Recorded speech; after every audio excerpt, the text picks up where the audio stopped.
Richard Dio, j'en reviens à vous. Oui. Vous avez voulu savoir, toujours à propos de football, si c'était une appellation contrôlée lorsque l'on disait, en parlant de Bastia, le stade Furiani, c'est l'enfer. Certaines équipes le prétendaient. Quant à vous? Vous savez, c'est une réputation qui a la vie dure. Furiani n'est pas plus un enfer que Jean-François Guichard. C'est vrai que c'est très dur de gagner à Bastia. Plusieurs équipes se sont cassées le nez. C'est vrai qu'il y a eu quelques incidents il y a pas mal d'années. Mais comme me disait Cahuzac après le match, on traîne un boulet depuis longtemps parce qu'un jour, on s'est accroché avec les Monégasques. Mais de là à faire de Furiani un stade maudit, il ne faut quand même pas exagérer. À Bastia, on est bruyant, mais on est civilisé quand même, Robert. Mais alors, vous y êtes allé? Je suis allé. On n'en doutait pas. Et on va voir les réponses des dirigeants, du commandant de gendarmerie et d'autres personnes de Furiani. Une remise au point en quelque sorte.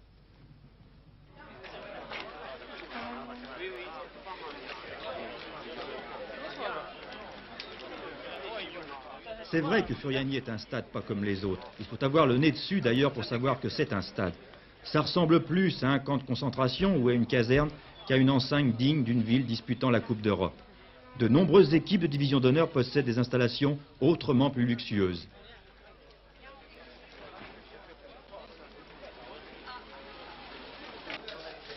Mais Furiani, c'est aussi un public passionné de football, un public débordant. Mercredi, ils étaient 10 000 pour voir Bastia-Newcastle. C'est peu pour une formation aux ambitions européennes. Pour se contenter de 9-10 000 personnes, il faudra vivre avec ça, sans plus. Ils sont 10 000, mais ils font du bruit comme 50 000. Oui, mais ça, alors là, pendant le match, je pense que ça remplace bien 50 000 personnes dans un autre stade.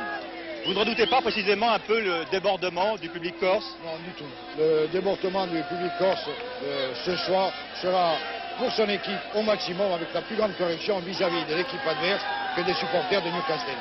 La seule mesure particulière qui a été prise, c'est de mettre des gendarmes dans la tribune F où sont les supporters anglais afin d'éviter tout accrochage avec les supporters de Bastia. C'est la seule mesure que nous avons prise, supplémentaire aux mesures habituelles.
Le public est d'autant plus disposé à porter son équipe qu'il y a pas mal de Corses qui jouent au Sporting Club de Bastia. Georges Franceschetti, un capitaine de 29 ans, né à Bastia, le maître à jouer de la formation, n'a jamais pu s'exprimer autre part que dans son île.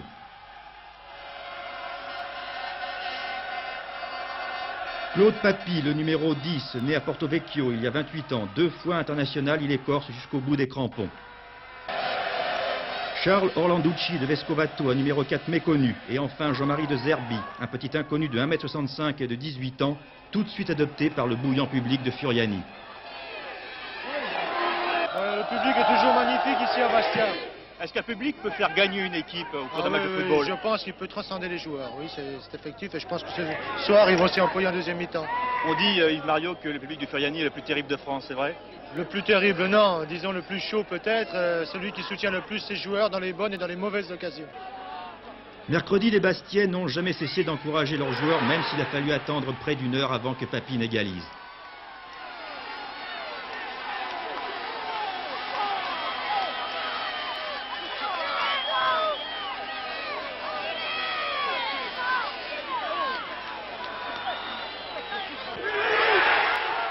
Les Bastiais ont finalement gagné 2-1 grâce encore à un but de Papy à la dernière minute. Autre satisfaction, la démonstration au poste d'ailier gauche de De Zerbi, un Corse de Bastia qui a été la révélation du match. C'est d'autant plus exceptionnel qu'il s'agissait de son entrée en Coupe d'Europe et que la Coupe d'Europe, ça ne laisse jamais indifférent.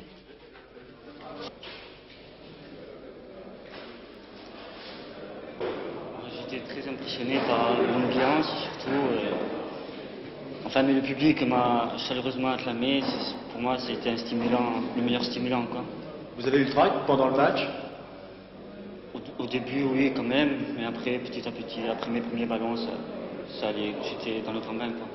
Est-ce que le public est utile aux joueurs débutants dans ce cas-là? Ah oui, surtout le public de Bastia. Il a été très, très, très gentil envers moi et je ne dirai jamais. Je me rappelle quand j'étais joueur et que je jouais à Monaco devant 300 personnes, il manquait une tournée, j'ai manqué d'ambiance, et puis c'est normal, quoi. Tandis que là, aujourd'hui, bon, il n'y avait que peut-être, je sais pas, 7 ou 8 000 ou 10 000 personnes, mais enfin, sur un stade comme ça, je crois que les joueurs, quand même, sont portés. Thierry, nous passons à votre rubrique de charme et votre rubrique préférée, Pan Pan Pan, début partout. Oui, Pan Pan Pan, début partout, avec certains que nous vous avons présentés avec Bernard mercredi soir, jeudi soir plus exactement, mais c'était fort tard, alors peut-être ne les avez-vous pas vus. C'est tout d'abord Magdebourg en vert contre Schalke en Coupe de l'Union Européenne et Sparwasser, l'ailier gauche de l'équipe de la RDA, ouvre la marque. Il devait du reste être le grand bonhomme de son équipe, Sparwasser, qui marque ici le deuxième but en réussissant 3 des 4 buts du football club de Magdebourg.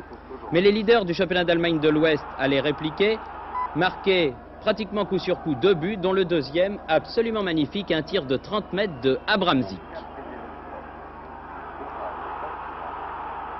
2-2, la décision devait encore se faire car les 2 buts de Schalke marqués à l'extérieur risquaient de compter double et encore Sparwasser allait marquer, les Allemands de l'Est obtenant même sur la fin du match un joli 4e but qui leur permettra d'aller à Gelsenkirchen avec 2 buts d'avance. Un beau tir, ma foi.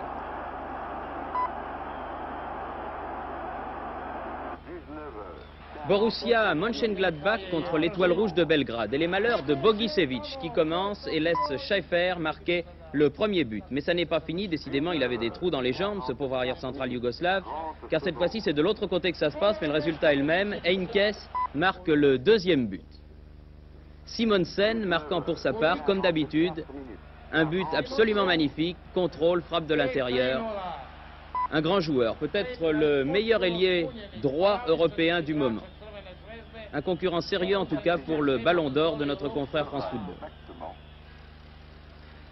Hambourg sur son terrain contre Anderlecht. C'est une belle affiche, c'est les 2 derniers vainqueurs de la Coupe des Coupes et la revanche de la finale de l'an passé.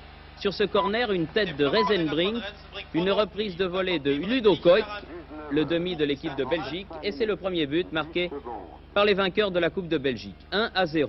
Hambourg en rouge va égaliser par Keller. Et vous allez voir un très joli but de Reisenbrink qui ici est à l'origine de l'action. Il fait une grande transversale. L'attaque se développe sur le côté gauche. Et Reisenbrink qui a continué son action va bénéficier d'un contre favorable et se présenter seul devant Kargus pour réussir le lob parfait. 2-1. Une victoire qui vaut de l'or car le 2 novembre, Anderlecht recevra Hambourg. Premier but de Liverpool contre Dresde marqué par le nouveau venu, le numéro 4, Hansen. Keys, toujours de la tête bien sûr, les Anglais sont des footballeurs de tête, marque le 2e but. Et sur cette action, Dalglish est fauché dans la surface de réparation. Penalty qui va être transformé par Phil Neal, l'arrière droit. 3-0. Sur ce coup franc, un tir de Keys. Le gardien essaye de reprendre le ballon, mais il est allé au fond de son but. Le but est bien entendu valable. 4-0. Hansen lance ses troupes à l'assaut. Tête de Toshak. Kennedy en position d'avant-centre. 5-0. Liverpool, le tenant, sera difficile encore à prendre cette année, même si Hefner marque ici un bien joli but qui sauve l'honneur.